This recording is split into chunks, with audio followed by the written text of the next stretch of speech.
10 degrees to the right, it would have been through the young woman's bedroom. She would have been gone. So I tell you what, I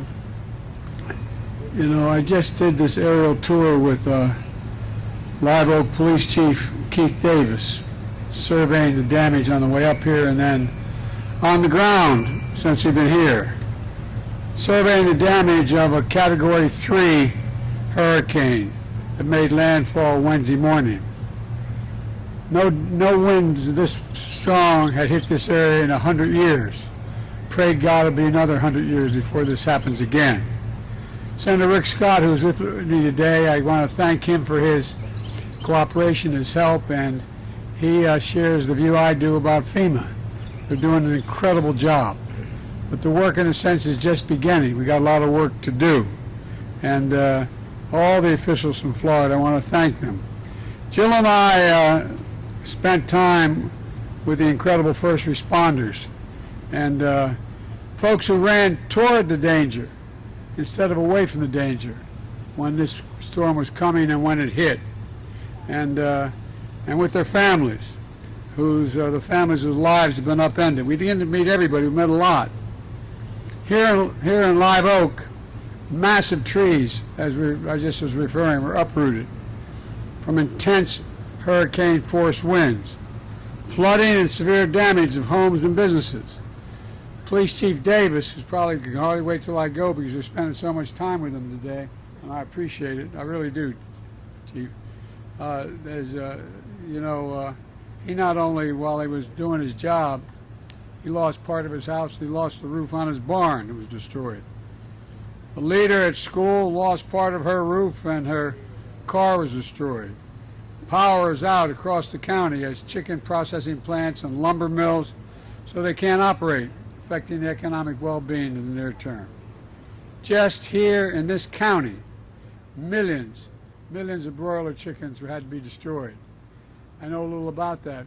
Delaware and the Delmarva Peninsula is a $4 billion industry. It's the way people make their living. It's the way you feed the world. It's amazing. And hundreds of broken power poles, down power lines means many of you in Live Oak still have no power. I know it's frustrating and it's hard, and I've directed FEMA to help you in every way they can. And FEMA in the future can fund and replace these wooden poles with steel poles that are much safer and much more resistant to further kinds of storms like this. Families piecing their lives back together, but through it all, you've seen it, and the press has seen it too. Neighbors helping neighbors. I mean, really, generally, neighbors helping neighbors. With determination and optimism. The spirit of this community is remarkable. When people are in real trouble, the most important thing you can give them is hope. And there's no hope like your neighbor walking across the street and see what they can do for you, or the local pastor or someone coming in and offering you help. It gives you hope. And hundreds of dedicated line workers were here restoring power. I asked for an estimation how many line workers from other states came knowing the hurricane was coming. 20 states, including Georgia and Alabama, sent line workers to try to reestablish the electric connections here in this state. 20 different states to get this community back. I've been in frequent touch with Governor DeSantis since the storm made landfall, and at my direction, FEMA Administrator Criswell, she traveled to Florida Wednesday night after having been here earlier, and I approved the request within 6 hours of the time Governor DeSantis asked for a major disaster declaration. At the same time, a request from Governor McMaster of South Carolina for an emergency declaration. That's a fancy way of saying just getting help immediately and all we can do under the law. And folks, we're making federal assistance available for Florida survivors whose homes or businesses are damaged and destroyed. We're helping Florida and South Carolina deliver meals and water and remove debris. And we pre-positioned ahead of time, the FEMA pre-positioned, knowing the storm might hit, meals and water throughout this area. Before this storm, we pre-deployed 1,500 federal personnel and 900 Coast Guard personnel. That's not to mention the National Guard, the state National Guard that's here that's weighed in as well. We served millions of meals, thousands of tarps, blankets, and cots. And from the moment this storm hit, federal search and rescue teams helped people whose homes were surrounded by water. And now the storm has passed, and you're dealing with what's left in its wake. And we're not going anywhere, the federal government. We're here to help the state as long as it takes. FEMA and the Small Business Administration are here to help residents whose homes and businesses were destroyed or damaged, and you can determine whether you qualify and how to get the help if you haven't been contacted already by going to disasterassistance.gov and register for assistance. If you had any damage, go to disasterassistance.gov to register for assistance. Earlier this week, I visited FEMA headquarters in Washington to thank the emergency responding personnel who are working 24/7 here in Florida and throughout the southeast, and in Maui, in Hawaii. I want to reiterate that appreciation today. I also convened my entire cabinet as part of a whole of government response. And that response is to increase the number and intensity of the extreme weather events and be wary we're going to use all the resources available to the government to do it. Nobody can deny the impact of climate crisis. At least nobody intelligent can deny the impact of the climate crisis anymore. Just look around the nation and the world for that matter. Historic floods, intense droughts, extreme heat, deadly wildfires that have caused serious damage like we've never seen before. Just since being president, in 2.5 years, I've flown over more land burned to the ground as a consequence of wildfires than occupy the entire land of the state of Maryland, from down in New Mexico and Alabama all up into Montana and around. It's been devastating. Folks, when I took office, I directed my team to raise our game in how to lead and coordinate our response to natural disasters. I met people here today that are, and when they need our help the most, there's a reason why we've done it. Just look around this community, every other community you've followed me to. Folks, to not only meet people where they are when they need help the most, but to build back stronger and more resilient. Just like I directed my entire cabinet to do in Maui, to help devastated communities recover and rebuild there as it was before. You know, these crises are affecting more and more Americans. And every American rightly expects FEMA to show up when they are needed and to help in a disaster. So I'm calling on the United States Congress, Democrats and Republicans, to ensure the funding is there to deal with the immediate crises, as well as our long-term commitments to the safety and security of the American people. I'm here today to deliver a clear message to the people of Florida and throughout the Southeast. As I told your governor, if there's anything your state needs, I'm ready to mobilize that support, anything they need related to these storms. Your nation has your back, and we'll be with you until the job is done.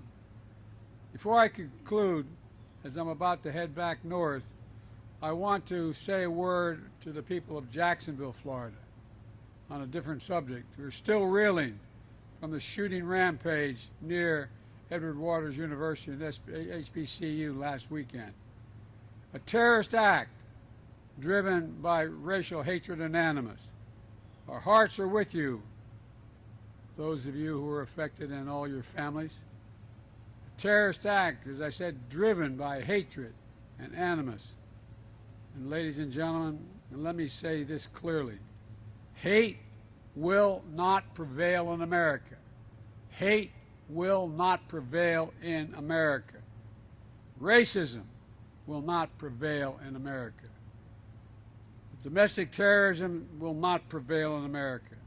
And to make it real clear, silence on this issue, both public and private, from the private sector, silence is complicity. We must not We will not remain silent. I'll have much more to say about that later, but I did want to mention it while I was here. Ladies and gentlemen, you saw firsthand, and thanks to the press, the rest of the nation's got to see it. These are good people who've been devastated. They need help. Imagine yourself in this position. Imagine you being in this position. Imagine you being the family that a tree that is about more than 100 feet, a gigantic tree, coming that close to taking out your daughter's bedroom and taking out your daughter in the process. You know, this is tough stuff. But again, if people know we're with them, they'll get through this. Just knowing we're not going to forget, and we will not forget. Thank you all so very much. I'll take a few questions. Yes, ma'am.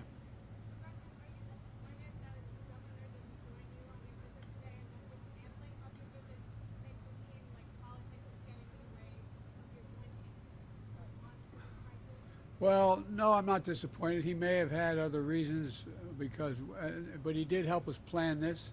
He sat with FEMA and decided where we should go, where would be the least disruption.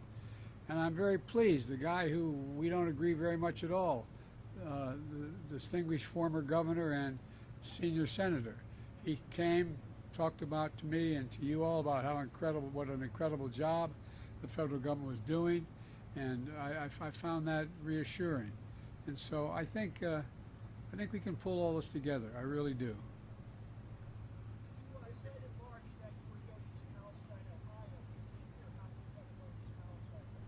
Well, I haven't had the occasion to go to East Palestine. There's a lot going on here, and I just haven't been able to break. I was thinking whether I'd go to East Palestine this week, but I then was reminded I've got to go literally around the world. I'm going from Washington to India to Vietnam and so it's going to be a while.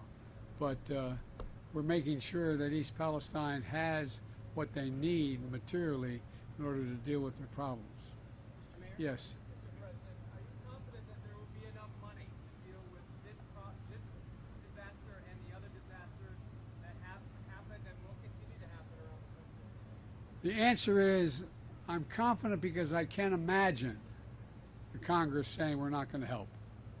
There are going to be fights about things that don't relate to this, trying to connect this to other money or not,